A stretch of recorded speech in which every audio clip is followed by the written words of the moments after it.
Siku zote tamaa mbele na mauti nyuma.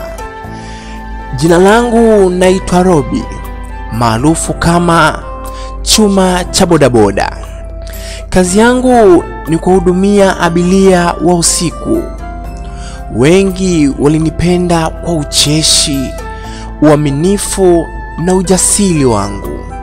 Usiku mmoja wa Ijumaa nilikuwa nimesimama stendi ya kawaida nikipiga kahawa ya moto.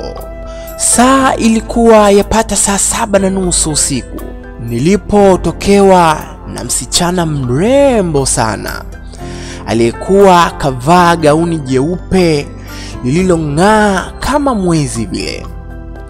"Samani kaka, naomba unipeleke mtaa Mwembe Moto," aliniambia kwa sauti ya upole wa ajabu sana. Nilikubali haraka. Sio kawaida kuona mrembo hivyo akitafuta bodaboda. Tena sio bodaboda tu, bali bodaboda usiku huo. Na tena mtaa wa Mwembe Moto ulijulikana kwa kuwa mtaa wa watu wachache sana, kimya na karibu na msitu. Kwa kweli tulianza safari. Njiani hakusema neno hata moja ila nilihisi baridi kali isiyo ya kawaida na harufu ya maua yaliyooza. Nilijaribu kupiga story, hakujibu. Kwa kweli niliamua kuangalia kwenye kioo kidogo, ndipo nilipogundua hakuwa na kivuli. Kwa kweli nilipatwa kawasiwasi kidogo. Mikono yangu ilianza kutetemeka, ila nilijikaza sana. Nilipofika Mwembe Moto, alinionyesha kidole upande wa nyumba moja ya dhamani yenye paa lililochakaa sana. Nashuka hapa," alisema. Akatoa pochi. Alinipa shilingi 50,000, pesa safi kabisa, mpya lakini baridi mithili ya barafu.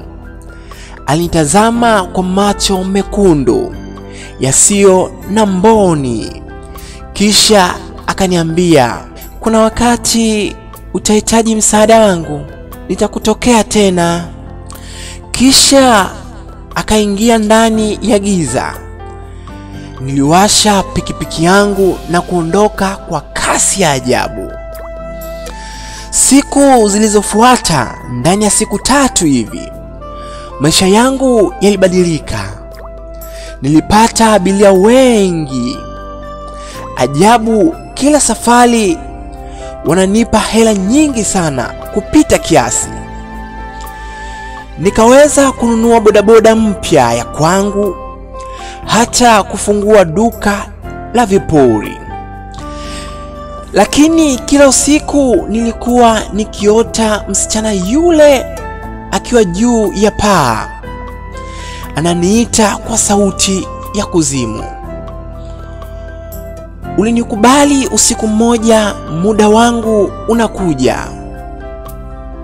Ndoto hizo zilipozidi, nilienda kwa mzee mmoja wa kanisa nikamweleza yote, naye akasema, "Wewe ulisafirisha mzimu wa mwanamke aliyeuawa kwa tamaa ya wanaume. Akikupa hela ni agano, ukipokea bila kumwombea unakuwa wake milele. Pole kijana." Mwisho kabisa, usiku wa tarehe 13, kwa kweli siwezi kuisahau kabisa. Baada ya siku nyingi za baraka haramu, nilipokea simu ya abiria mpya. Aliniambia haje nimchukue Mwembe Moto. Nilijua nani ananiita? Sikujua. Nilipofika, bodaboda ilizima ghafla yenyewe. Gauni jeupe lilikuwa limesimama barabarani, macho mekundu yakinitazama. Alinipungia mkono. Mara ghafla ardhi ikaanza kupasuka chini ya miguu yangu. Sauti nzito ikalipuka angani. Umenikataa, sasa utanilipa. Nilijaribu kukimbia, miguu ikawa mizito sana kama vile mawe. Nilipoangalia nyuma, niliona sura yake ikibadilika kuwa fuvu la kichwa. Damu ikatoka puani na masikioni.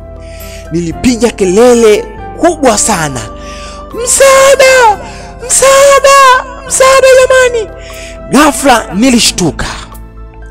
Nilikuwa kitandani, nimetokwa na jasho jingi, moyo ukidunda kama ngoma ya vita. Niliangalia saa. Ilikuwa saa 9 kasoro usiku. Nilikuwa ninaota. Jamani. Lakini pembeni ya dirisha langu ilikuwa na hela 50,000 safi na mpya. Baridi ya ajabu. Kwa kweli hata sielewi ni kitu gani mpaka kuota ndoto hii. Usisahau kusubscribe na kukomenti. Ni mimi msimuliaji wako King Suya.